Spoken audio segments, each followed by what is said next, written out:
Gobierno de Navarra. Nafarroako gobernua.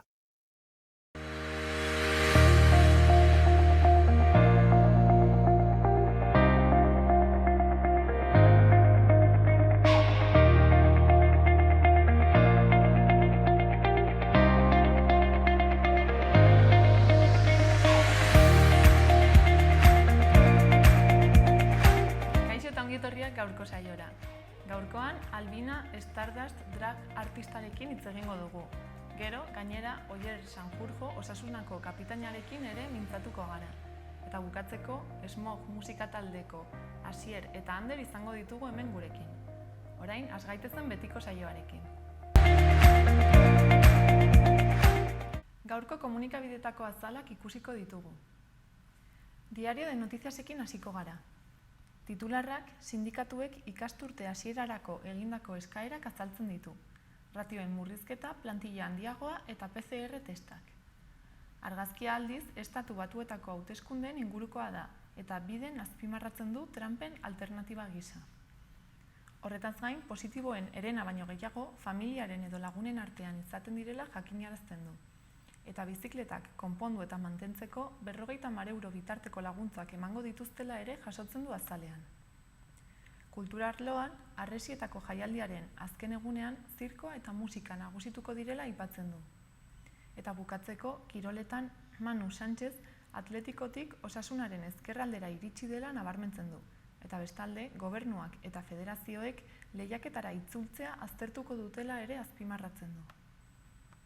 Diario de Navarrara pasako gara. Titularrak dioenez, hezkuntzak ikastetxeak irekitzearen aldeko apustua egin du, koronavirusak gutxien kaltetzen dituelako. Argazkiaren bidez, Unzue Aitzak bere gaztelua berreskuratu duela nabarmentzen du. Bestalde, Nafarroak susperraldiak kontrolatzen dituela eta egoera mantentzen duela azpimarratzen du azalean. Gai aldatuz, Nafarroaren garapenean laguntzeagatik Carlos Hirugarrenaren 5 gurutze emango direla aipatzen du. Horretaz gain, telelanaren erregulazioko argi eta itzalak aztertzen ditu. Eta azkenik, futbolean Manu Sánchez Atletiko utzita etortzen dela jasotzen du, baita Osasunak 500.000 euro itzuliko dizkiela aurreko ligako bazkidei ere. Gararekin jarraituko dugu. Albiste nagusiak Sololuzarengatik sortutako dolua nabarmentzen du, beti ere Beltran eta arduradunak ahaztu gabe. Gai aldatuz, positiboen zifrak berriro jauzi handia eman duela aipatzen du, eta ia 600 muga gainditu duela. Horretaz gain, Trump gaitzesteak demokratak Bidenen atzetik elkartu dituela jakinarazten du. Bestalde, foro sozialak urruntzeari amaiera emateko eskatu duela ere jasotzen du gaurko garak azalean, eta kaleratzen inguruko erreportaia ere eskaintzen du. Gainera, ostalarien egoerari buruzko kronika ere dakar egunkari honek. Eta azkenik, herri urrats bertan behera uztea erabaki dutela aipatzen du. Berriara joan gaitezen. Albiste nagusiak Zaldibarren aurkitu duten gorpua Sololuzerena dela azpimarratzen du. Bestalde, Jaurlaritzak 10 laguneko muga gomendatu egin duela aipatzen du, eta ez debekatu. Gai aldatuz, Estatu Batuetako hauteskundeetaz ere mintzatzen da komunikabide hau. Eta Yasin Maliken eta bakearen alde egiten dutenen espetxeratzea aztertzen du. Amaitzeko, Maliko militar kolpistek hauteskundeak antolatuko dituztela adierazi dutela ere nabarmentzen du berriak. Euskal Herria irratia ikusten bukatuko dugu. Albiste nagusiak Alemaniak Nafarroako Volkswagen lantegiari goranzko malgutasun neurriak eskatu dizkiola dio. Horretaz gain, Mikel Izaso labeko kidearen hitzak nabarmentzen ditu. Esanez, berandu bildu direla hezkuntzarekin. Eta azkenik, Patxi Arriadaren hitzetan, toten bezalako areto batek 50 bezerorekin ez duela etorkizunik ere azpimarratzen du komunikabide honek. Goazen orain, udalerrietako albisteekin. Uharteko udalak jakinarazi duenez, atondoan bainurik ez hartzea gomendatzen da. Nafarroako Osasun Publikoaren eta Lan Osasunaren Institutuak agiri bat bidali dio Uharteko udalari, uraren kalitatea mikrobio kutsaduragatik osasungarria ez dela jakinarazteko.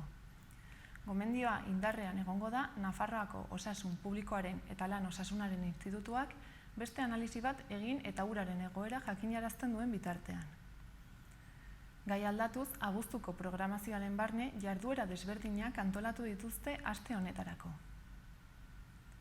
Bihar zineforuma egongo da Maili Barberekin, 9:00 plazaldean. Bere zinemak memoriari, lurraldeari, ekologiari eta gizakien eta naturaren arteko zainketen etikari buruzko gogoeta egiten du. Beti zinemaren bidez kategoria horien mugak zalantzan jartzen eta zabaltzen saiatuz. Larunbatean, Epa Txiki musikal ikuskizuna izango da familia guztiarentzako, Denbode kuarteten eskutik 7:30 Andre Mari Zuria ikastetxeko pistan. Hurrengo egunean, igandean 40 urte eta aldapan beraniek Txikiren euskarazko umorezko bakarrizketa berriaz gozatzeko aukera izanen da 10:00 plazaldean, gazte eta helduentzat. Eta hurrengo astean, 24ean, astelenean, 10:30 12:00 ipuin kantatuak eta musika tailerra egonen da euskaraz plazaldean 2 eta 8 urte bitarteko haurrentzat. Asteartean, bestalde, Uharteko horma irudietatik bisita gidatua eskainiko da adin guztietarako, arratsaldeko 7:00 San Juan plazatik abiatuta. Eta azkenik, asteazkenean, udako zinemaren txanda izango da El mejor verano de mi vida pelikularekin. Eta Uharterekin bukatzeko, 2 ikastaro ere antolatu dituzte, bata prestakuntza digitalaren inguruan, seme-alaba adingabeak dituzten familientzat. Eta irailaren 8 eta 15 burutuko da arratsaldez plazandean. Izen emateko epea zabalik da 28 arte, berdintasun zerbitzuaren bitartez. Eta bigarren tailerra Afrikar perkusioarena da. Afrikako perkusioaren bidez berrikuntza eta ahalduntzea lantzea ditu helburu, eta irailaren 12an egingo da. 2 saio egongo dira, lehenengoa 5:00 6:30 8 eta 12 urte bitarteko aurrei zuzendua, eta bigarrena 7:00 8:30 herriko emakumei zuzendua. El Ferial plazan izango da musutruk, eta hilabete osoan zehar eman daiteke izena. Iruñeko udalak hitzarmen bat sinatu du Nafarroako garapenaren aldeko gobernuz kanpoko erakundeen koordinakundearekin. Zeinaren bidez, udalak laguntza berretsi dio 50 GGKE biltzen dituen eta garapenaren aldeko lankidetzan eta nazioarteko elkartasun boluntariotzan hiriko erreferente nagusia den entitate horri. Ezaugarri horietako lehenengo hitzarmena 2000 urtekoa da, eta oraingoan koordinakundearen jarduketei emandako laguntza bereziki joanen da informazio eta koordinazio bulegoa sustatzera. Bulegoan, zuzenean erantzuten diete argibide eskaerei, eta udalak berak betetzen dituen eginkizunen lan ildo osagarria da. Helburua da gaur egungo eredu estatiko horretatik nazioarteko lankidetzako informazio eta baliabide zentro dinamikoago bat sortzea. Iruñeko udalak kontuan hartu du bulegoa sustatzeko herritarrek gero eta gehiagotan eskatzen dutela GGKei buruzko informazioa, egiten duten lanari buruz eta haiekin kontaktatu eta laguntzeko moduei buruz. Horretaz gain, erakundeen eta administrazioen arteko koordinazio bideratzeko ere balioko du, bai eta arlo honetan lan egiten duten GGKen arteko elkarlanerako ere. Hala, herritarrek eta erakundeek aukera dute errazago ezagutzeko ala inguru hurbileko nola lanaren xede diren herrialdetako egoera sozial, ekonomiko eta politikoa. Horren guztiaren fruitua izaten da askotan elkarlaneko ekimenak sortzen direla. Eta Iruñarekin bukatzeko, udaletik jakinarazi dutenez, berrurbanizatzeko eta hornidura zein saneamendu sareak berritzeko lanen erdia egina dagoia da Txantreako, Mendigorria, Doneztebe, Lesaka, Elo eta Etxarri Aranatz kaleetan. Eta aurreikusitako epea bete eta urte amaierarako bukatuko direla uste dute. Proiektuaren arabera, espaloiak zabalduko dira, oinezkoen pasabide goratuak eginen dira, bideak asfaltatuko dira eta orain arte fatxadetatik zijoazen eta begi bistan zeuden zerbitzuak lur azpitik eramateko kanalizazioak eraikiko dira. Obrak ekainean hasi ziren Mendigorria kalean eta uztailean era mailakatuan proiektuak ukitzen dituen gainerako bideetako jarduketak egiten hasi ziren. Jarduketak gauzatu bitartean zenbait gorabehera izan dira, nagusiki inguruneko merkataritza establezimenduetara sartzeko sarbideekin, eta zirkulazioa etetearekin zerikusia dutenak, Doneztebe, Lesaka, Elo eta Etxarri Aranatz kaleetakoa eten baita. Joan gaitezen orain gaurko eta biharko eguraldiaren iragarpenak ikustera. Gaur ere beroa izango dugu hizpide. Temperatura maksimoak ez dira askorik aldatuko, eta 35 gradu inguruko balioak neurtuko dira leku askotan. Kostaldean, goizean, hegohaizea ibili ondoren, brisa sartuko da arratsaldean. Giro eguzkitsua nagusituko da, baina erdi mailako hodei eta goi hodei batzuk izango dira zeruan. Azken orduetan ugaritu egingo dira. Bihar, ostiralean, hodeiekin hasiko dugu eguna ipar partean, batez ere mendebaldean, eta ez da baztertzen tantaren bat bota dezakenik. Ekialdean, zerua garbiago egongo da. Arratsaldean, hodeiak ugarituko dira leku guztietan. Haizea iparraldetik finkatu eta indartu egingo da, eta baliteke zaparrada trumoitsuren bat botatzea. Temperatura maksimoak dezente jaitsiko dira, eta 25-30 gradu artean ibiliko dira. Nafarroa erdi eta hegoaldean aldiz, haize aldaketa eta hodeiak beranduago iritsiko dira, eta horren ondorioz temperatura altua izango da berriz ere, 35 gradu inguruko maksimoak neurtuko dira berriro. Joan gaitezen gaurko efemerideak ikustera.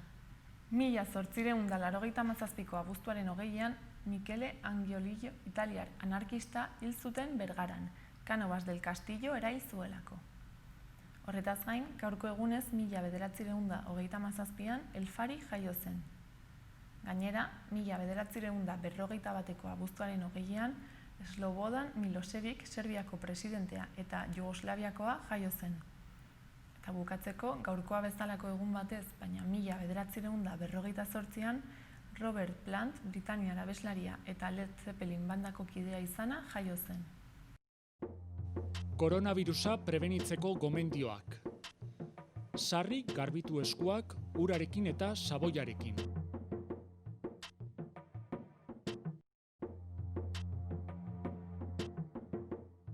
Estul edo doministiku egitean, ahoa estali besaurrearekin edo mukizapi batekin. Botatzeko mukizapiak erabili, eta ondoren zakarrontzira bota. Arnas sintomarik baduzu eta infektatutako pertsona batekin kontaktuan egon bazara, etxean geratu eta deitu 112 telefono zenbakira.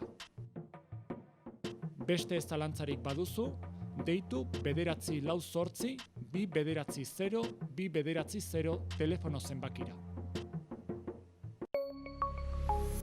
Gobierno de Navarra. Nafarroako gobernua.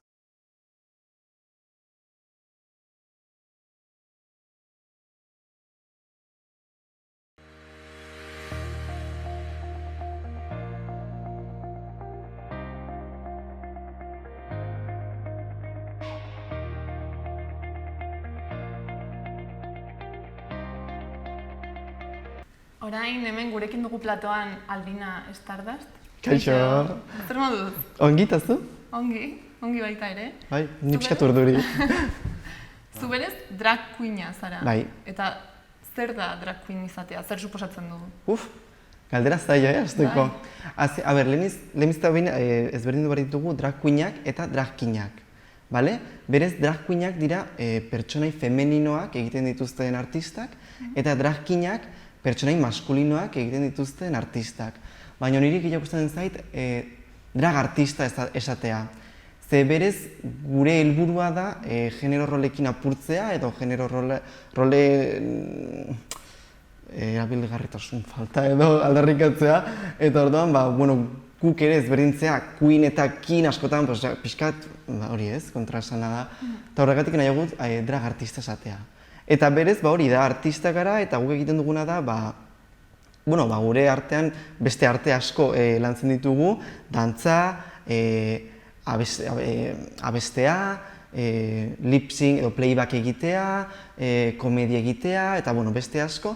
Eta baina beti badugu hori, aldarrikapen puntu hori, genero rolak aldarrikatzen ditugu, eta hori azkenan feminitatea eta maskulinitatea ez direla gizon edo emakumeen bakarrik, baizik eta pertsona guztiak izan gaitezke femeninoak, maskulinoak, biak, ez da bat, edo nahi dugun moduan. Azkenan, draga adierazpen askatasuna da, nire ustez.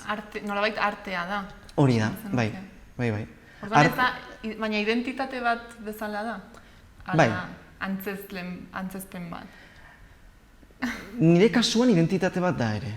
Ni beti esaten dut Albina Enekoren parte dela eta Eneko Albinaren parte dela.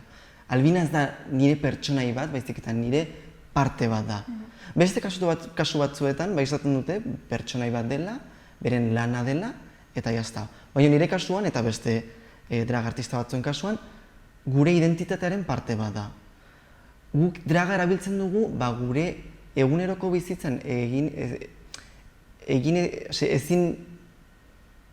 ahal izan ez ditugun gauzak egiteko. Adibidez, ni nire eguneroko bizitzen, hori, gizona baldin bazara, maskulinoa izan behar zara, eta ezin dituzu takoia jarri, eta ezin duzu hile luzea eraman, egin dezakezu. Baina, gizarteak hori esaten digu, eta orduan draga erabiltzen dugu horrekin apurtzeko. Eta gu nahi dugun bezala erakusteko, nahi dugun bezala janzteko, nahi dugun bezala horraztatzeko eta mezu bat bidaltzeko. Zekaro, azkenan draga ere politika da.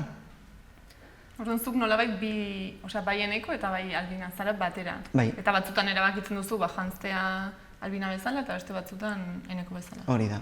Albina da nire alderdi erreibindikatiboa, ez? Esateko, modu bat esateko.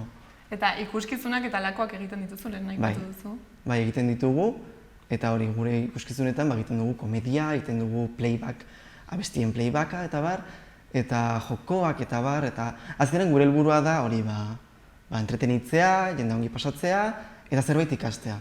Ni beti sartzut hori pixkat, zerbait erakustea, ez? Azkenean beti ematen dut hori feminitate eta maskulinitatearen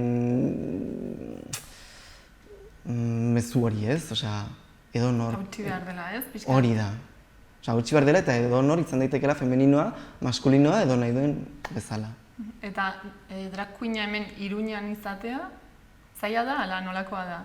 Azken finean ez gaude oso ituta, ez? Ez, hemen ez, baina gero eta errezagoa da, garrantzitsua da gure munduan aizpak izatea. Nik aizpak ditzen dira, baina aizpak izatea, eta hasieran bakarrik, ikusten zara bakarrik zaudela, ez duzu beste drag queen edo holakorik ezagutzen, eta zakizu zer egin. Baina nik ezagutu nituen Susi Pusi eta Donatella Mani, ere hemengoak, Iruñakoak, eta beraiekin hasten ginen, ez da gauza bera kalera bakarrik ateratzea edo 3 pertsona ateratzea, baina egia esan hemen Iruñan nahiko ongi, nik ez dugu beti badaude begiradak, beti badaude komentarioak edo, baina momentuz oso ongi, ez dugu inoiz ez errela larririk, ez? Hori da. Eta momentuz oso ongi, bai. Eta gero, nabaritzen duzu agian aldaketaren bat, ematen ari dela? Bai. Eta asko gainera. Ez bakarrik gure munduarengan, ere, baina orokorrean LGBT munduarekin, feminismoarekin eta gizarte aldatzen ari da, eta hemen Iruñan asko. Eta nolakoa izan zen zure prozesua, ez? Suposatzen dut, prozesu bat egon zela hor bilakatu arte orain. Hori da, bai, askotan galdetzen diraten, noiz hasi zinen? Eta ez dago egun bat, ni hasi nintzen, ni institutuan eta bar esan dizuana oso maskulinoa izan behar nintzen, eta heterosexuala, eta horrelako gauzak, eta gero, niz nintzen horrelakoa, baina gero unibertsitatera joan nintzen Gasteizera, eta hiri berri bat, jende berria, mundu berria, bizi berria, eta basi nintzen makillajearekin probatzen, eta... Baina lehenagotik bazenuen intriga. Hori da, bai. Nuen, baina hori gizartearengatik eta ez nuen egiten. Baina gero Gasteizen hasi nintzen, eta... Gaur arte.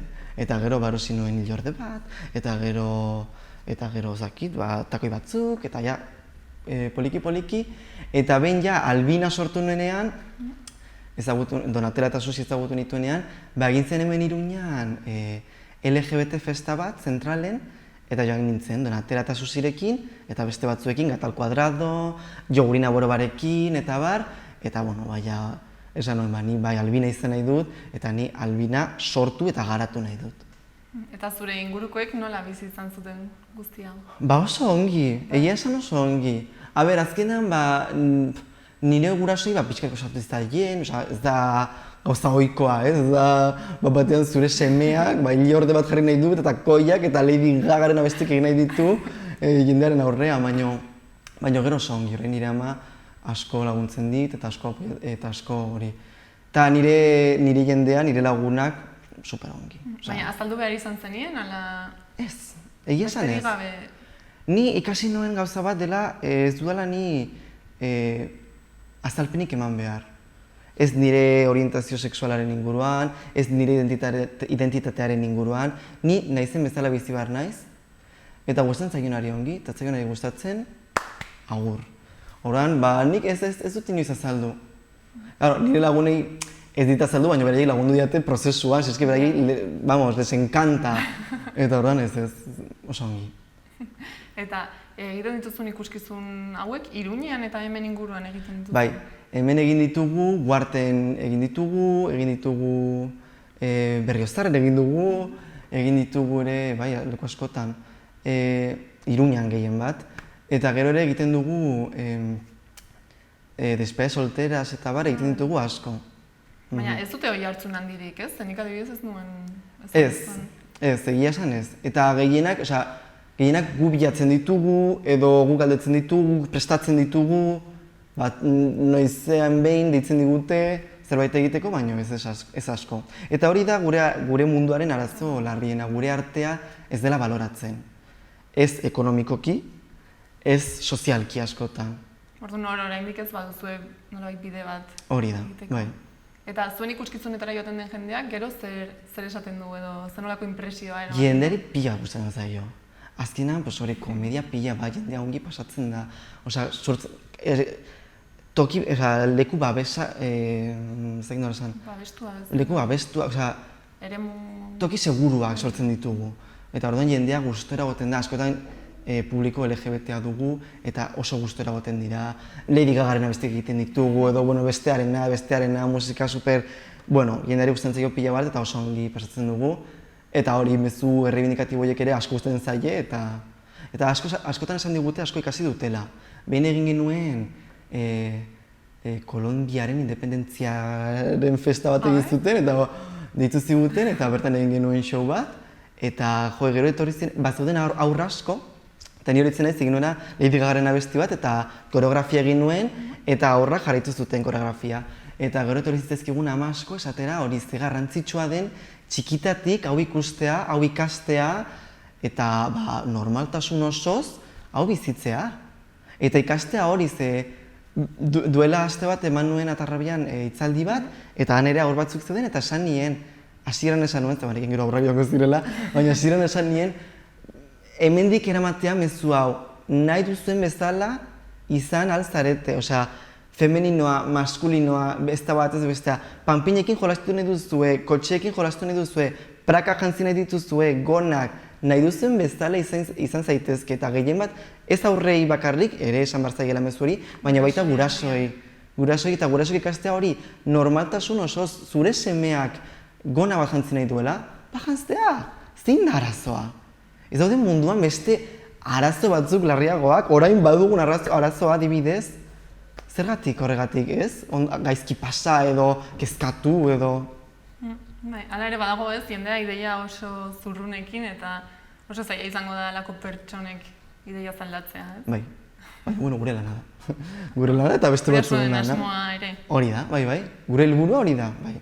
Ze azkenean, guk beti esaten dugu gure munduan oso garrantzitsuak direla erreferenteak izatea, ez? Bai estetikoak, bai politikoak eta bai, horrelakoak, ez? Eta orduan, gure helburua modu batean ere da erreferenteak izatea. Eta jendea laguntzea eta jendea inspiratzea. Ardura ere izango da. Ardura ere bada, bai. Eta gero batzutan bilatzen digute Instagramen edo mezuak eta mezu oso politak eta batzutan ere hori arduratxoak, ez dakigu batzutan zer egin, ez? Igual kontatzen digute beren historio pertsonalak edo familiako egoerak eta gero guz ere zegin dezakegu. Historia gogorrak ere egongo dira, ez? Asko, bai, asko. Hemen Iruñan badirudi ezetz eta badirudi dena oso irekia dela, baina hala ere badaude historia. Eta lako pertsonei laguntzeko edo zer egin daiteke? Gu beti askotan arroturekin lan egiten dugu. Arrotu baizu Iruñerriko. Elkartea da, ala zer? Bai, udaletxeko LGBT departamentua. Eta bereiekin lan egiten dugu, eta askotan Susik eta nik askotan egiten ditugu tailerrak, askotan gogo jendea drag munduan interesatua dagona, baina beren etxetan ezin dutela egin, beren gurasoengatik, beren aiton amonengatik edo, esaten digu, garrantzitsuena da espazio seguruak izatea. Orduan, sortuko dugu tailer bat, arrotun, guztiok ingo dugu, han buelta bat, dozeke, jiji, jaja, eta gero, kenduko dugu dena, eta etxera lasai. Eta azkenan, hori laguntzea modu horretan, zekaro, oso polita da esatea ez, egin, berdin, osea, ketela zude, zure gurasoak dena, venga zu, aurrera. Baina askotan ez da erreza, eta gurasoak hor daude, eta askotan ere egoera larriak sortu dituzke. Izan ditzazkela, ez etxean ez bada onartzen hori. Hori da, eta... Eta zuk ze erreferente zenuen, bazenuen erreferenteren bat? Ni jasan dut askotan Lady Gaga. Niri Lady Gagak bizitzaldatu zidan, Lady Gagak begiak ireki zizkidan, eta hori, eta ni Lady Gagarekin ikasi nuen hori nahi duan bezala izan naizela, eta nahi dudana egin dezakedala. Eta gero, esan duzu ere hitzaldiak ematen dituzula ez, gai horren inguruan, eta zer da, ez dakit jendeak gehien galdetzen duena edo gehien horrela harrituta zerbaitek harritzen ditu, ala badago zalantzaren bat horrela errepikatzen dena? Askotan zuk galdetu diazuna, zer da drag queen izatea? Zer da drag artea? Jendeak ez du informaziorik mundu honen inguruan. Eta hori da arazo larriena, baina ere logikoena da, ze mundu hauek eta horrelako gauzak askotan ez dute bisibilitaterik izan. Eta orduan hor dago arazoa. Eta, bueno, gero jendea ere badago jende oso morbosoa, baina, bueno, ja ez digu kasurik egingo. Baina bai, gehien bat hori interesa, badago interesa asko gure munduaren inguruan, eta jende asko probatu nahi du, egin nahi du. Karo, hau esan dugun bezala arte bat da, prozesu bat da, hobetu behar da. Ni hasieran ez ditzen horrela makillatzen eta horrela horraztatzen, baina, bueno, prozesu bat da, eta hori. Eta jende hori, asko galtzen dugu, orokorrean drag munduaren inguruan. Gero ere badaude ideia hauek, jendeak oraindik badituela, hori, drag queena dela emakumez janzten den gizona, eta hori da horrela. Ze drag queena edonor izan daiteke gizona, emakumea, genero ez binarioak, edonor egin dezake drag queen, edonork egin dezake drag king, horregatik bultzat dugu drag artista. Ze ez gara ez gizonak ez emakumeak, eta ez gara zertaz edo inortaz janzten. Hau hori esan dizudana, adierazpen askatasuna da, nahi dugun bezala janzten gara, nahi dugun bezala makillatzen edo horraztatzen gara, eta hori da azkenean guk aldarrikatzen duguna, ez? Eta jendea hori, ideia horiek ditu, emakumez janzten den gizona dela, edo gaueko munduarekin errazionatzen dute, drogen munduarekin, prostituzioarekin, eta azkenean informazio falta da. Aurre iritziak daude orduan. Hori da, eta aurre iritziak. Baina gure helburua, zeni beti esaten dut, dragak berez ezitzen du. Berez. Ze draga politika da, eta gu kalera ateratzen garenean, jendeak galderak egiten ditu, debateak irekitzen ditu. Jendeak esaten dugu Instagramen bidez edo, ikusi zaitut ez dakit non, eta jendeari interesa sortzen diogu, zerbait pizten diogu jendeari, eta inspiratzen dugu jendea. Eta hori, berez ezitzen dugu, baina ere polita da, hitzaldiak edo espazio seguru horiek edo ezitzeko espazio horiek sortzea. Eta hori adibidez Atarrabian egin genuena. Ze askotan jendeak galderak egiten ditu, baina nori egiten dizkio galdera horiek. Ze, karo, zure lagunari egiten badizkiozu, eta zure lagunak ere ez badu informaziorik, ez gara inora iritsiko. Eta horregatik, gu espazio hauek sortzen ditugu, 3 hitzaldi eman ditugu, eta espero dugu gehiago ematea. Eta bertan... Hori da. Ze azkenean, Iruñan egiten dugu, eta LGBT pertsonak etortzen dira, eta oso ongi dago, eta pia gustatzen zaigu bereiek ikastea, bereiek probatzea, eta hori dena, baina askotan ere, gurasoak gustatuko litzaidake, aurrekin zerbait egitea, orain nire izpa susipusik egin du kuentakuentos bat, aurrentzat, Uarten egin du, Iruñan egin du, eta... Orduan pixkanaka bazoazte geroz eta... Gero eta publiko gehiago hartzen, eta gero eta gehiago ez ditzen, eta irakasten. Adibidez, lehen esan duzu ez, edo nori izan daitekela, ni izan ninteke drag queen. Bai. Baina izango nintzateke queen ala king. Nahi duzuna. Bai. Zu nahi duzuna. Azkenean, esan dizudana, femeninoa bazara berez drag queen eta maskulinoa bazara berez drag king, baina zu ni bezala baldin bazara, eta drag artisten generazio berria derriaren bezala edo antzekoa bazara, gu artista drag esaten dugu horregatik. Azkenean maskulinoa edo femeninoan klasifikatzea, ez? Gizarteak egiten duena da, gauza bera da. Eta horren horregatik nahiago dugu drag artista esatea eta femenino edo maskulino edo nahi duzuna izatea. Eta zer egin beharko nuke? Pixka bat hori zaila da, ez? Hau arte bat da, esan dizudan bezala. Orduan, ez da bakarrik hile orde bat jartzea, edo makillatzea, edo takoiak jartzea, hau arte bat da, gero ere badago hori, aldarrikapen puntu hori, mezu bat bidaltzaren puntu hori, entretenitzea, komedia egitea, azkenan zu ikusi behar duzu ze lortu nahi duzun eta nola lortuko duzun, ez? Ez dago bide bakarra. Drag artista bakoitza, pertsona bakoitza bezala da, mundu bat. Orduan, batzuk gustatzen zaie dantza. Eta dantza, baina nahiago dute, estetika camp, estetika hau eramatea, eta hile orde super handiak eramatea, eta txaskalak, eta errebindikazio hori egitea, eta bakoitzak ikusiko du bere bidea zein den, eta ze lortu nahi duen eta nola lortuko duen. Orduan da pixkat ez nolako azaren eta nolako izan nahi duzun, nola nahi duzun adierazi, ez, nola bai? Hori da, bai. Azken finean da, erabat aske izatea bezala. Hori da, erabat aske. Gehien bat, hori, erabat aske genero rolen inguruan, ez? Eta, orduan orain jarraituko duzue hitzaldiak ematen, baduzue baten bat edo baduzue orain zerbait? Orain iraian badugu show bat, euskeraz, atarrabian, jogurina boro bat abiok. Iraian esan duzu? Bai, Euskaldun onaren parte. Una aukera polita ez, norbaitek interesa badu? Bai, ze bertan ere hitz egingo dugu, jogurinek eta biok, hori drag artearen inguruan, abestiak egingo ditugu, eta interesgarria izango da, bai, eta polita. Eta, bada zerbait gustatuko litzaizukena horrela, jendeak jakitea, eta ez dakiena edo konfunditzen den zerbait? Ui, ama! Gehien bat, esan dudana, eske beti errepikatzen nahi naiz, baina esan dudana, drag queen izatea ez dela emakumez edo inortaz janzten den inor. Osa, drag queen edo drag artista izatea adierazpen askatasuna dela, estetikoki eta pertsonalki ere erabat askatzeko momentua, eta arte bat dela, eta baita identitatearen parte dela.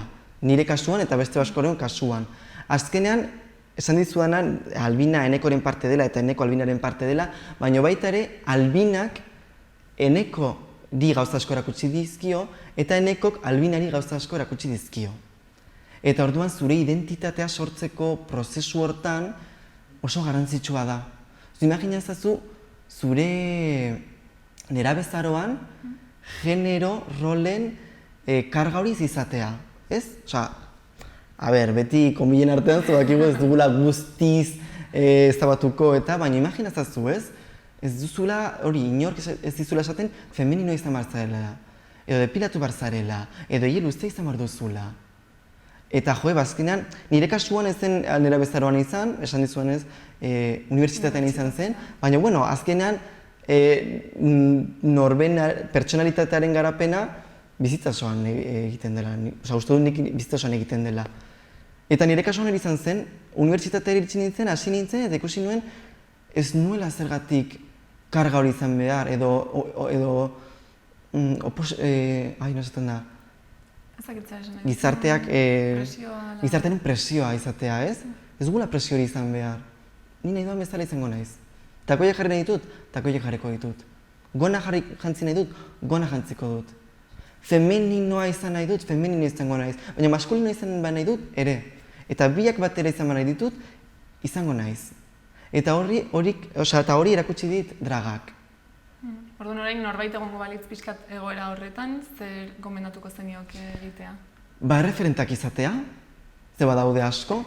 Ni adibidez ezagutu nuen lehenengo drag artista Divine izan zen, ezak ezagutzen dutzun, Divine, hori drag queen, estatu batzuetako drag queen izan zen.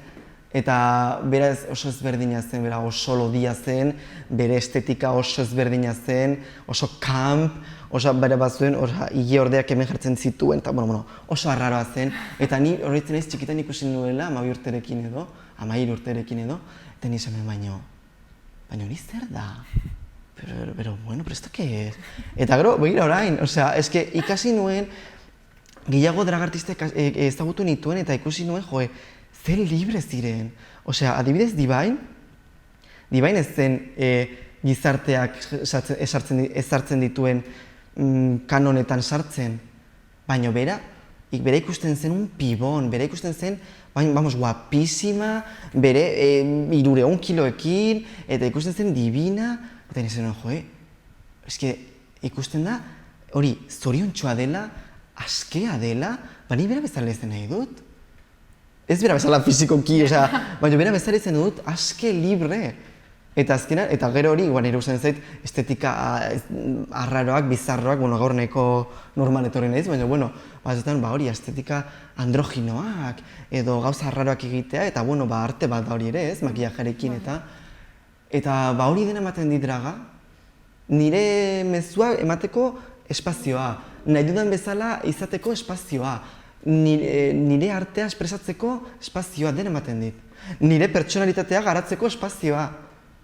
Orduan hori, drag artista izan ebe duzu, hasi, etxean alba duzu etxean, bestela guk prestatzen dugun tailerretan, ezagutu, hitz egin, gu badugu Instagrama, bidali mezu bat, guk lagunduko dizuegu aldugun enean, hori, referenteak izatea eta laguntza eskatzea.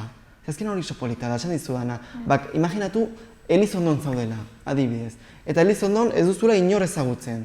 Eta Elizondon kaleraterako zara drag queen, edo drag king, edo dragan, zaila da. Nahi baduzu, eta aurrera, primeran, aurrera, jendeak begiratzea, jendeak hitz egitea, hori da gure helburua. Jendeak begiratzea, jendeak galdetzea. Baina ez bazara ausartzen, eta ez dago arazorik, ez bazara ausartzen, normala da. Normala da ez ausartzea, biraztik gizartean bizi garen. Normala da, laguntza eskatu. Horretarako gaude gu hemen. Jogurina Boro badugu Bilbon. Gu hemen gaude ni, Donatella Mani, Susi Pusi, Exia Bermud, Gatal Kuadrado, bagara pila bat, Axtra, Estrella eta egunero gehiago. Hitz egin, arazorik gabe, hitz egingo dugu. Zerbait prestatuko dugu. Joango gara arrotura, joango gara kafetegi batera eta kafe bat hartuko dugu eta hitz egingo dugu. Nahi duzuna, horretarako gaude hemen. Eta gizartean latzeko, ez? Hori da. Hori da, azken helburua. Hori da. Bai. Askotan ere niri gertatu zait eta jende askori gertatzen zaio. Karo, imaginazazu, ez? Nerabea zara, homosexuala do, ez? Hori gertzen zait, baina igual hori gizona, eta zuen dituzu gonak jantzi eta hile luzea eraman, eta ez dakizu emakumea zaren, zagian emakume transexuala zara, edo transgeneroa, edo... Baina ez dakizu, ez? Igual ez dakizu, probatu. Eta zure pertsonalitatea eta zure identitatea garatuko duzu. Eta horretarako gaude gu hemen. Ze gu argi dugu gure identitatea zein den, gu ez gara emakume transexualak, nire kasuan ere ni ez naiz gizona, baina hori, bakoitzak garatuko du bere identitatea. Eta horretarako gaude, probatzeko. Orduan, ezkiguten mugekin, ez, pixka da usteko. Hori da, eta etiketa, askotan ere etiketen presio hori ere dugu, ez? Emakumea, gizona, trans, ez trans, cis, zer zara, ez? Askotan ez dut orain erabaki behar, ez dakit orain nor nahi zen. Erabakiko dut, utzi nire bizitza bizitzen, eta nik erabakiko dut. Eta etiketa datzen badut ere, nik erabakiko dut, nola datuko dudan etiketa. Baina argi izan behar dugu hori gurea arte bat dela, gure identitatearen parte bat dela, baina arte bat dela eta arte bezala baloratu behar dela, eta edo nork egin dezakela. Orduan, etxan baldin bazaude eta drag egin ego duzu, galdetu, lagunduko zaitugu, saiatu zu etxean, erosi ni makillaja AliExpressen erosten nuen, euro batengatik, imaginazazu zer zen hori, baina horrekin hasi nintzen, probatzen, pixko bat begiak, pixko bat Espainia, no seke, probatu, eska horrela da. Ze agian probatzen duzu, eta ez zaizu bat ere gustatzen. Izan daiteke. Baina probatu duzu, eta bakizu ni hori ze gustatzen, ni probatuko dut hau egiten. Eta hori da polita. Nire ustez hori da garrantzitsua. Ze nire dragan ere goztesko probatu ditut, eta gero ez ezkit bat ere gustatu. Hortan datza, ez? Hortan datza. Bizitzak deskubritzean zerbait, zer ez? Hori da. Eta azkenan ni bete esaten dut, hau guztiok egiten dugun zerbait dela. Ze Zu adibidez, gaur goizean itzerri zara, eta zuk erabaki duzu soineko hori janztea. Baina igual bihar ez dut duzu, bihar ez dut soinikorik nahi. Bihar nahi dut praka batzuk eta ator bat. Gizartean hori pixka bat maskulinoa da, tontakeriak, ez? Baina zuk erabakitzen duzu hori probatu nahi duzula. Edo bihar, zu normalean erabakitzen duzu sandaliak, baina bihar ez dut duzu, gaur nahi ditut takoi hauek erosi. Eta probatuko dut. Agian ez dakit ibiltzen, baina hori probatuko dut. Eta igual gustatzen zait, edo igual ez. Edo makillajea. Ni bihar emango eta pixkat maskara pixka bat. Eta gero igual ez ez bat ere gustatzen. Baina probatu. Ezagutu, ze gustatzen zait, zer ez? Nolako izan nahi dut? Eta nola erakutsi nahi dut nire burua munduari, ez? Zer hori azkenan garrantzitsua? Bai. Orduan zu, momentu hauetan, zoriontsu sentitzen zara, ongi zaude. Bai. Momentu honetan bai. Bueno, zoriontsu beti baitu gauzak eta bar, ez? Baina bai, eta gehien bat, bine beti esaten dut, drag egiten dugunean, aske sentitzen gara. Super gustora sentitzen gara, ditugu ere gauza horiek, ez? Egian, beldurra, kalean jende begiratzen gaitu, eta batzutan begiradak, igual, baina bueno. Oso ongi, gu behinetan hemen eta hemen Iruñan oso gustora, beste hiri batzutan baino gustorago ere esan behar dut, baina bai, ni bai drag egiten dugunean aske sentitzen naiz. Baina geroz eta gehiago, ez? Ikusten zaituztegu. Bai. Eta hori da gure helburua ere. Gero eta gehiago ikustea, gero eta jende gehiago ezagutzea. Eta gure hitzalditara etortzea, eta gure showetara etortzea. Eta ikastea. Eta ondo pasatzea ere, porque batzutan ere hitz egiten dugunean ikasi eta generoa eta identitatea jendea da como txega, aburrimiento, no? Baina ez da oso divertigarria da, eta ondo pasatuko dugu. Gure showera etortzen bazarete, bueno, te meas de la risa. Zika pasatuko dugu genial. Etorri, probatu. Hori probatzea da, ez? Azkenan kontzertu batera gaten gara, eta igual bat zaigu batera gustatzen. Eta, pues hau gauza bera. Igual etortzera, te encanta. Pues probatu. Orduan guztiok irailean, Atarrabiako... Irailean, bai, irailaren 10an, Atarrabiara. Ez dakit ja, bukatzeko zerbait gelditu izan zaigun ez duguna esan. Nik uste dena esan dugula, ez? Euskitxikamen rollo. Bai, eta norbaitek zerbait zen gauza ez, aldizue idatzi sozialen bidez. Gure Instagramera, @albinastardust, stardust, izarren hautsa, eta bai, Eta zupozik. Bai, gu laguntzeko prest, ze gure helburu hori da. Laguntzea. Estatu Batuetan egiten da gauza bat asko, hemen ez dela egiten, drag mundua familietan antolatuta dago. Badago ama bat, eta ama horrek bere ahizpa batzuk adoptatzen ditu, modu bat esateko, eta berak irakasten die dakiena, berak erakusten die makillajearen mundua, eta horrela antolatzen dira. Eta azkenan, hemen ez dugu hori ez gara hainbeste, eta hemen Euskal Herrian eta Iruña herrian ez gara hainbeste, orain hasi gara pixkat, lehenagotik ere baziren, baina orain hasi gara eta bar. Eta, ez gara amak edo, baina bai laguntzeko prest gaude. Eta aizpak esan duzu bazaren. Eta aizpak, aizpak baditugu, bai. Primeran orduan, eskerrik asko. Eskerrik asko zuei ere, espazio hau ere emateagatik. Plazer bat. Nirea. Mila esker. Berdin. Koronavirusa prebenitzeko gomendioak. Sarri garbitu eskuak urarekin eta saboiarekin.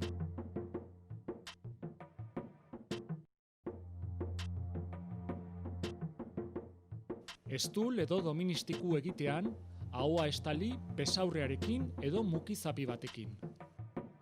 Botatzeko mukizapiak erabili, eta ondoren zakarrontzira bota. Arnas sintomarik baduzu eta infektatutako pertsona batekin kontaktuan egon bazara, etxean geratu eta deitu 112 telefono zenbakira. Beste ez zalantzarik baduzu, deitu 948 290 290 telefono zenbakira. Gobierno de Navarra. Nafarroako gobernu. Kaixo, Oier, zer moduz? Oso ongi da zuek. Ongi baita ere. Zuek ja, oraintxe ez, aste honetan hasi zarete berriz taldeka entrenatzen, eta zer moduz doa? Bueno, aurreko astean hasi ginen, baina ligak esan zuen azken momentun behar genuela pasatu bi PCR proba biak negatiboak da zirela, eta, bueno, egin ziztuten, eta jokalari guztiek negatibo eman dugu, así que astelenean hasi ginen bai taldeka, eta hirugarren eguna, fizikoki ongi, pozik ere, lagunak berriro elkartu garelako eta disfrutatzen. Hala ere, entrenatzaileak Jakobak bai positibo eman zuela, ez? Bai, suerte txarra izan du, eta bai, familian izan zuten kasu bat, eta bera ere erori egin da alde horretatik, baina ongi daude eta seguro laiztere egongo dela gure artean. Eta aurtengo aurre denboraldian nolakoa izango dela iruditzen zaizu? Bueno, ez dakigu, hasiera batean nork daki, badago zalantza pila bat aldez aurretik, esaten da iraiaren 12an hasiko omen dela konpetizioa, baina horretan ere zalantzak badira, gero ere ikusiko dugu ere guk fitxaketa batzuk eta falta dira gure taldea osatzeko, batez ere hegaleko ezkerreko batean, eta handikan asko behatzen dugu, nik beti korra izan ez, jendea eta likideak oso ongi ikusten ditut, humore honez, humorea gauzak ongi ateatzeko eta lanean guztia biltzeko eta alde horretatik ongi gaude. Pasaren aurreko denboraldian ez, oso denboraldi ona egin zenutela eta 10. postuan gelditu zaretela, ea uste duzun aurten maila mantentzeko aukera duzuela? Hombre, egia esan aurreko denboraldia itera izan zen ez, eta gainera konfinamendu ostetik egin genuen 11 jardunaldiko ligaka horretan, numero politak egin genituen, eta hori emaitza honak lortzen ez. Nik uste du aurten ere hori errepikatzeko bai gaela, baina iparra galdu gabe, gure gukua dela maila mantentzea, eta mailan pila gozatzen dela parte bakoitzera baztea, eta lan sakona eta serio egin behar duela, así que eta buru belarri. Aurten urte berezia izango dela, urte hurrena dela eta zerbait berezia egingo duzue, ala zer gertatuko da, ze egoera honetan? Pena da, esaten duzun bezala, kriston urte polita daukago aurretik, egoera normal batean, festa giroan murgilduta egongo ginatekena, bai jokalariak kluba eta zaletuak, baina dirudienez edo behintzat gaur egun itxura du ezingo dugula guztien artean ospatu, behar den bezala. Egingo dira, behar dien ospakizunak, baina deskafinatu samarra, goera hau dela eta.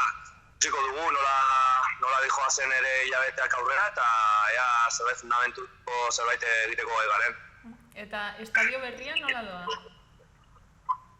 Bueno, nik ere aspaldi ez duela ikusi, oporrak hartu genituenetik ez naiz Sagar ingurutik pasa, baina bakizu interneten edo trasteatzen ibili naiz eta irudi gauza korreatua doala, eta itxura polita hartzen ari da, eta kriston estadio polita geratuko dela irudi. Gauza asko dituzuela estreinatzeko eta ospatzeko noiz egin daiteken guzti hau?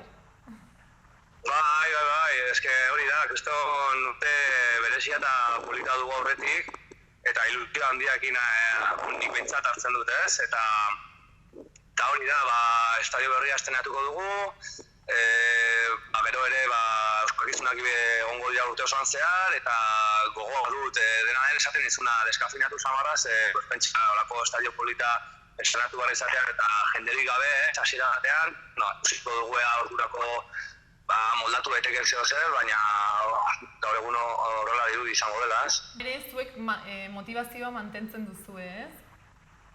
Bai, hori beti mantentu behar den zerbait da, motivazioa horren bultzatzen zaituelako daukazun honen ateratzera, eta bai, nahiz eta, beste goera batean egoneko genuken ez, bezaletik konpartitu gauza polita hauek, baina hori ezin baldin bada ere, guk gure lana aurrera behar dugu, eta motivazioak zentu falta.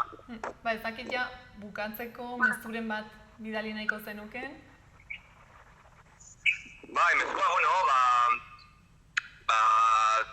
ez dakit, talde pozik gola, gauzak ongi egiteko kriston ilusioakin, iaz erakutsi genuela lehenengo mailan konpetitzeko gai garela eta gainera itxura polita eskainiaz.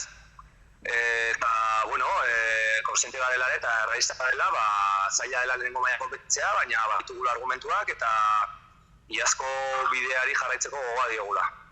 Eskerrik asko, parte bat eskaintzea gatik. Eskerrik asko zuei, esalgada bat. Agur.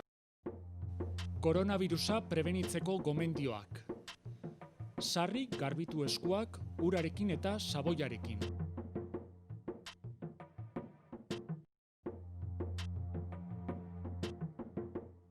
Estul edo doministiku egitean, ahoa estali besaurrearekin edo mukizapi batekin.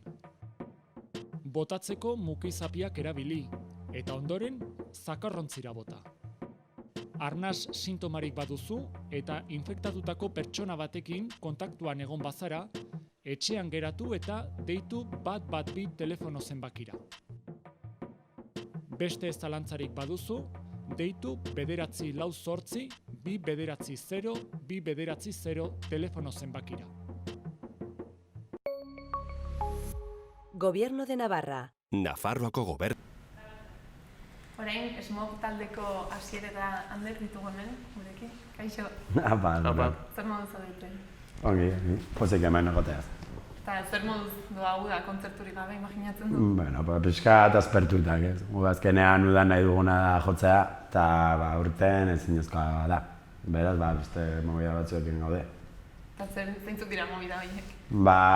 Hasiera batean, nola zen nuen kontzertuak egiteko posibilitatea, esan genuen prestatuko dugu akustiko bat, eta hor gaude pixka bat eta besteak lantzen, eta egiteko bat errazetan edo eremu txikietan, baina orain neurriak gogortu direnez, hori ere ezinezkoa dira, ia.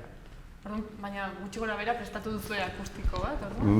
Bai, orduan gaude, formatu txikian, momentuz gaude taldeko 3 pertson. Ez dugu egin hor instrumentu guztiekin, zeren azkenean montatzeko eszenatokia eta dena, zailagoa da.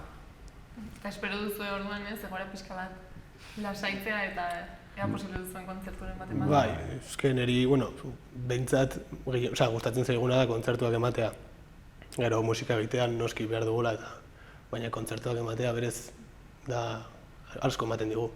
Eta hasieran bai hartu genuela, ez dakit, edo denbora aprobetxatzeko ez, konfinatuta geunden, denbora geneukan, gozar, venga, instrumentu hartu, no seke, hor... 12 ordu jotzen. 12 ordu jotzen, cervecita paki, no seke, eta hartu genuen gogoarekin, baina orain ja ikusita luzatzen dela, ja... Aspertu zarete pixka. Zenean 40 aldian etxean egon behar zinen. Beraz, zer egiten dut, musika jo. Hori izan da gure iesbidea. Baina, klaro, azkenean nahi duguna da jotzea. Orain bai kalean gaude, baina konfinatuak. Eta nahi duguna da jo, orain daukago aukera kalera ateratzeko, baina jotzea ez. Orain dago konfinamendu kulturala ez. Konfinamendu kulturala. Eta gainera justu zuek diska prest zenuten, ez? Bai, justu aurkeztu behar genuen, genuzkan bizpairu kontzertu hor potente, eta justu, iritsi zitzaiguna guztia, eta bertan bera geratu da, ezin dugu aurkeztu, kopiarik egin gabe, bakarrik plataforma digitaletan daukagu diska. Eta ala ere zenuten pentsatu agian atzeratzea plataforma digitaletan jartzea dena? Baina eske daramagu ez dakit zenbat urte jotzen eta jendea gogoak zituen. Beraz, batera bar genuen edo represaliak egon. Ikuste genuen ja hori zen, era forzado. Ez dakit zenbat, bi urte agian, urte bat behintzat, abestia jotzen, ja grabatzen hasi ginen arte.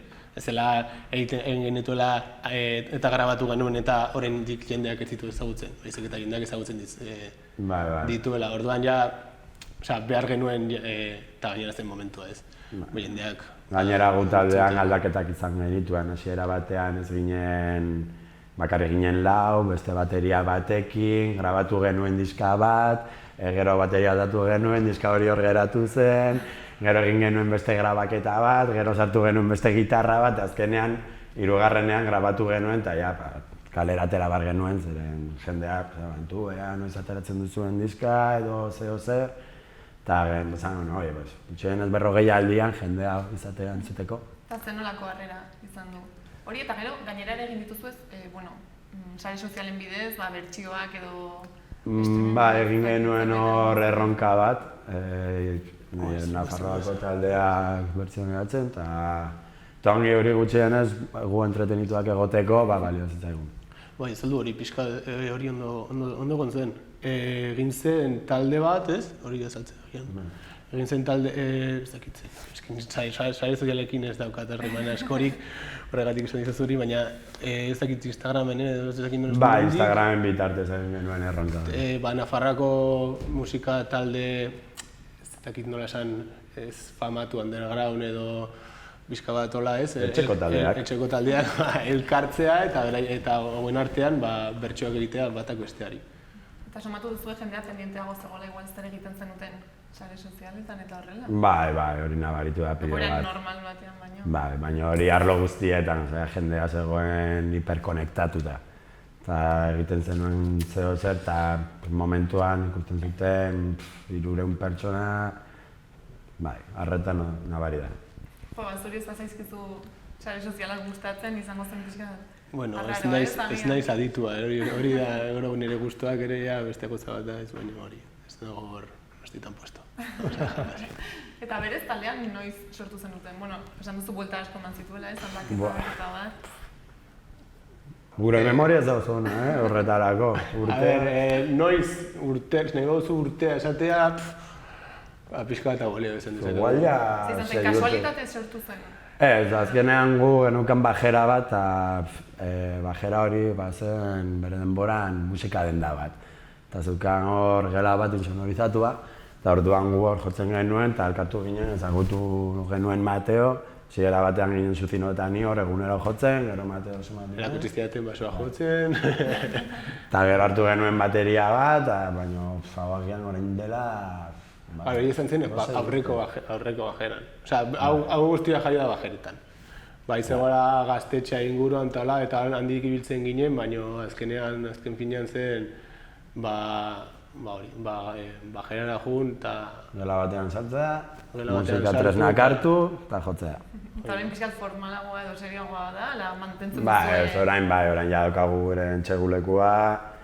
Bai, daukagu produkzioa barruan sartuta, ezin gara jun zailagoa, juten bagara ensaiatzera eta egin baritu gauzak diskari begira edo gauzak, ez den lehen bezala, lehen zen denbora pasa. Hor, bai, hau sortu zen, jotzera, ongi pasatzera, ez genuen doen abestiak egiten, ateratzen ziren hor, en plan, arratsalde batean, begira, arratsalde osoa hori jotzen eta gero ja geratzen zen horri, abesti bat. Eta konposatzearena nola egiten duzuen, nola da prozesua?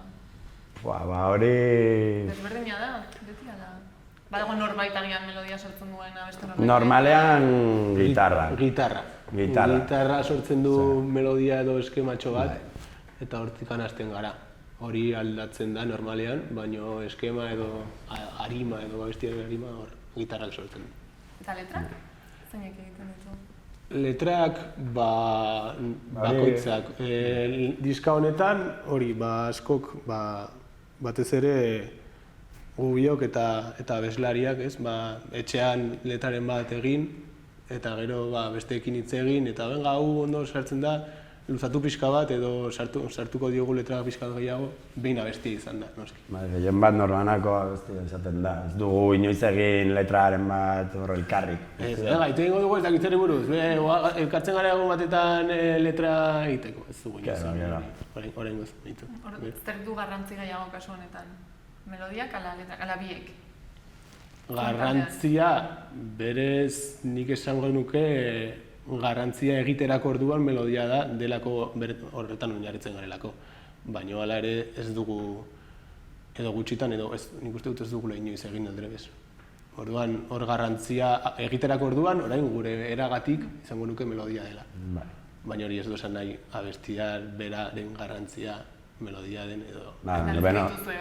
Bai, letrarekin beti zabetzen gara zerbait garrantzitsua islatzen edo gutxienez pertsonalki guri,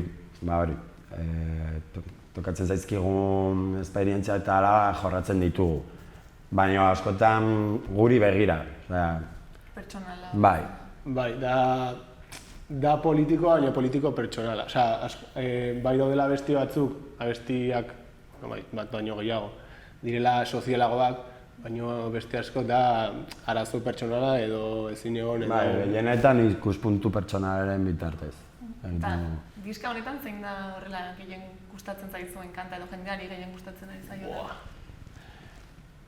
Ez que, karo, ez Zaila da, talde bat gara, baina bakoitza dauka bere. Claro, gainera bestiak garai ezberdinekoak dira, batzuk dira hasierakoak, beste batzuk justo bukaerakoak.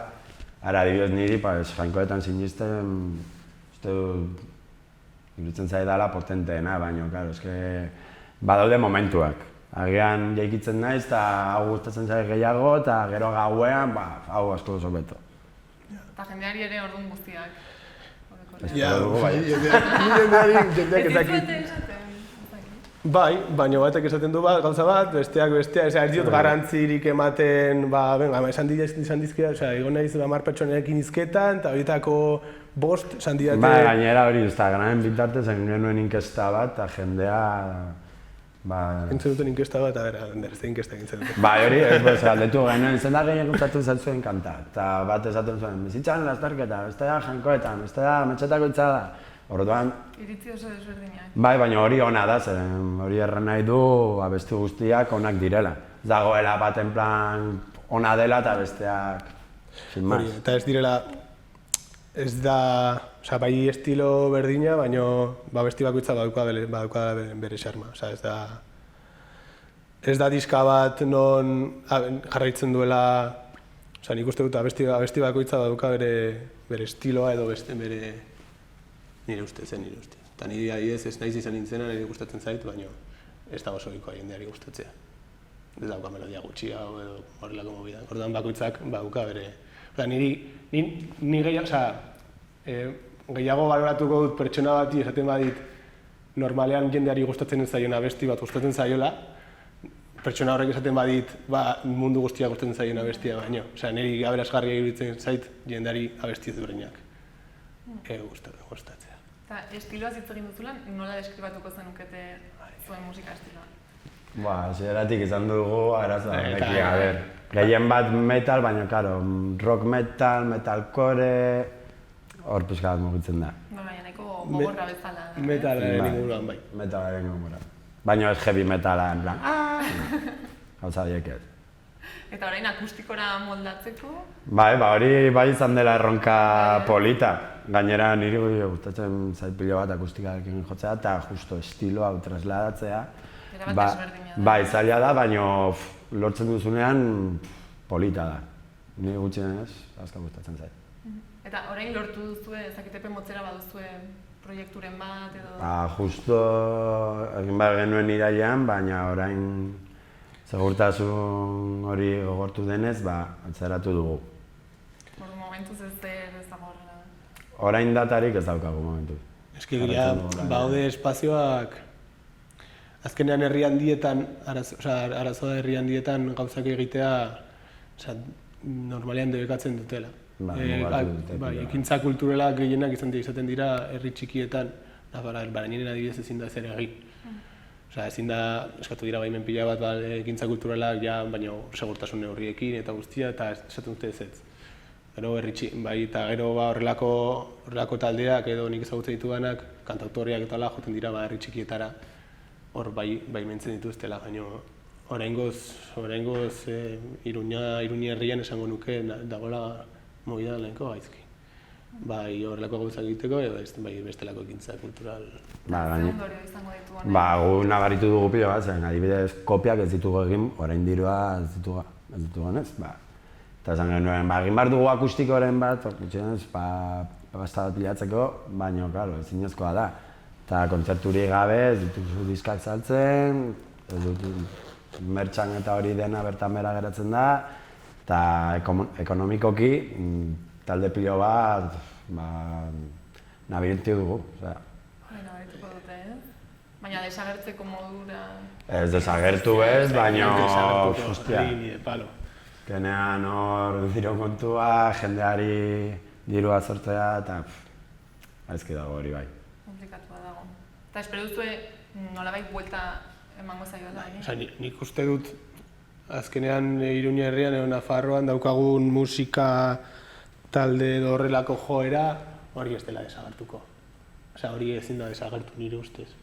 Ez ezin delako, baizik eta berez gazteriak behar duelako, edo nik uste dut hori aurrera jarretuko dela, hau 5 urte jarraitzen badu ere. Osea, kontua da, azkenean taldentzako ez dela, ja ohitu behar garela, edo gure ikuspuntua edo gure pentsamendua aldatu behar dugula, jakiteko ja, kontzertuak zuzenean emateko lehen egiten ziren moduan, frustrazio hori ez izateko, ez? Baina musika jarrituko du fijo. Berain, uste duzu ohiturak nolabait aldatuko direla, kultura kontsumitzeko orduan aldaketak egongo direla? Musika aldetik edo diozu edo bai, ohitura aldetik, agian ez dakit, ez? Gehiago ohituratuko garela, eserita egotera eta... Ez dut uste, hau gehien bat jendeari gogoak eman dit. Kontzertuetara jateko, ikusteko, jende pila bat dago, en plan, behar dut kontzertu bat ikusteat, eta hori nabaritzen da. Gero eserita egotea, ez badago beste aukerarik, momentuz. Moldatu beharko da, Baina nik uste dut bai hau jarretzen baduela aldatuko dela gure izaera nolabait individualismoak hartuko dela parte gehiago, nik uste dute jendeak bai joango dela kontzertutara, baina lehen zen edo orain arte izan da asteburu honetan daudero kontzertu bagoaz 3 kontzertutara, baina nik uste dut jarraitzen badu, azkenean jendeak saiatzen da beste jendearekin ez elkartzen, orduan joera hori barruan nik espero dut ezetz, espero dut ezetz, baina jendeak izango du joera bere mobilak egiteko eta gero eta jende gutxiago pena bat da. Baina espero dugu hori ez... Nolabait aurre egin beharko zaio, ez? Bai, baina ez, momentu honetan nik uste dut itxoin behar dela pixka bat. Horren zaila da pentsatzaia makrofestival batean, ez? Osea, hainbeste jendea gotea elkarrik... Auzoko jaiak edo San Ferminak, imaginatu hurrengo urtean, auzoko jaiak eta San Ferminak gabe ere geratzea. Horrek, causa antes y después. Asmatu beharko duzu beste zerbait orduan, ez? Akustikoa bezala... Bai. Hombre, hurrengo urtean ezin badira kontzertuak egin, gauzak asko aldatuko dira. Kontzerturik gabe musikariak ezin dugu bizi. Baina gehien bat pertsonalki, ez diruaren kontua, nahi dugu jo, nahi dugu gotea jendearen aurrean, hori da gustatzen zaiguna. Eta hori ez badokagu, ez dakit, profesioa aldatuko dugu. Ez dut uste, egingo da zeo zer, azkenean presioagatik eta albidetuko da, gutxienez eserita egoten badira ere. Baina kontzertuak ematea hurrengo urtean emango dira. Presioa, imaginatu, presio sozialagatik, bestela musika desagertuko da, eta musika ezin da desagertu. Orduan zuek bitartean entzaiatzen jarretuko duzu, eta... Eta diska berriak prestatzen, ez? Badazpada, zen badigute. Ezakit ja bukatzeko mezuren bat bidaltzea gustatuko litzaizueken, edo zerbait gelditu den esan gabe, eta nahi zenuketen gehitu. Gehien bat orain, badaude egiten badira kontzertuak edo gauza kulturala, jendea joatea. Zeren orain beharrezkoa da gauza haiek mugitzea. Orduan animatuko beharko gara, ez? Eta ea gehiago sortzen dituzten. Hori da. Eskerrik asko orduan. Zuei. Eta primeran joan dadik, ea pixkanaka, ez? Remontatzen da. Hori da. Pixkanaka. Guztion artean zeu zer egingo dugu. Koronavirusa prebenitzeko gomendioak. Sarri garbitu eskuak urarekin eta saboiarekin.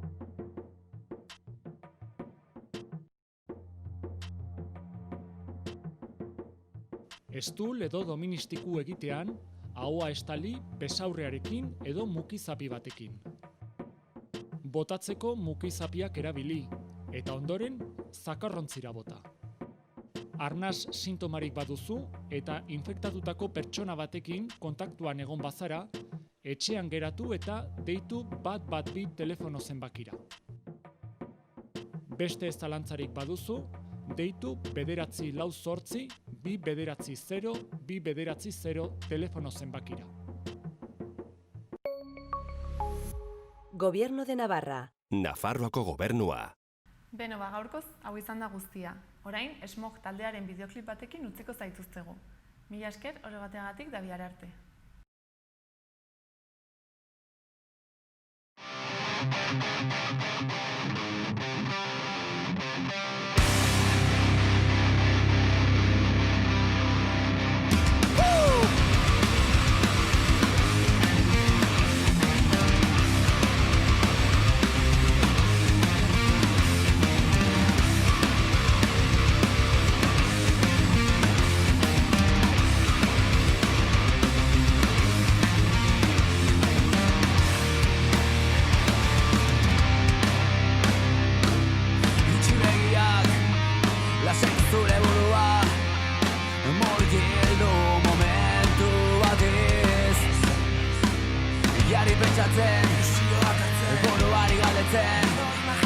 Etorkizuna zein izango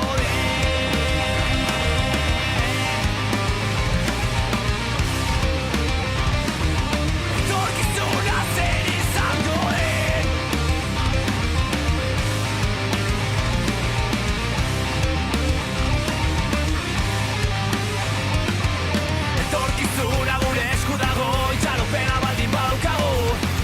Gure gogoak iraun bitartean, ez da beldurra nagusituko. Geroak gaur landu behar da, frutuak bihar ikusteko. Noizbait egia bihurtuko den ilusioa lantzen egunero.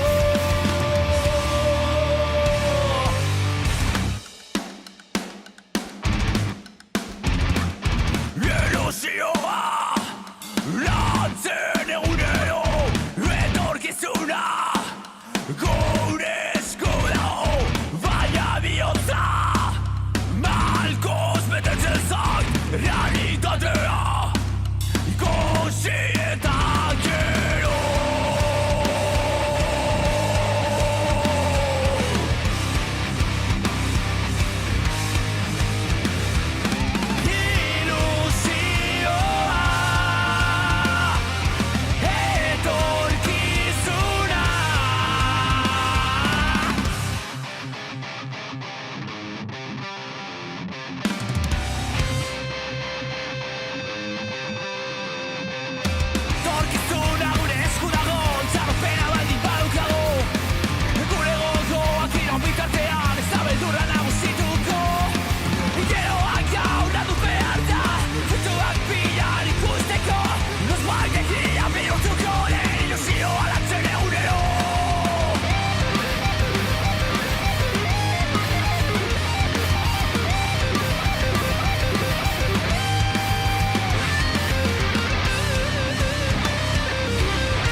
Jarraitzen dut, ez nahi mutuko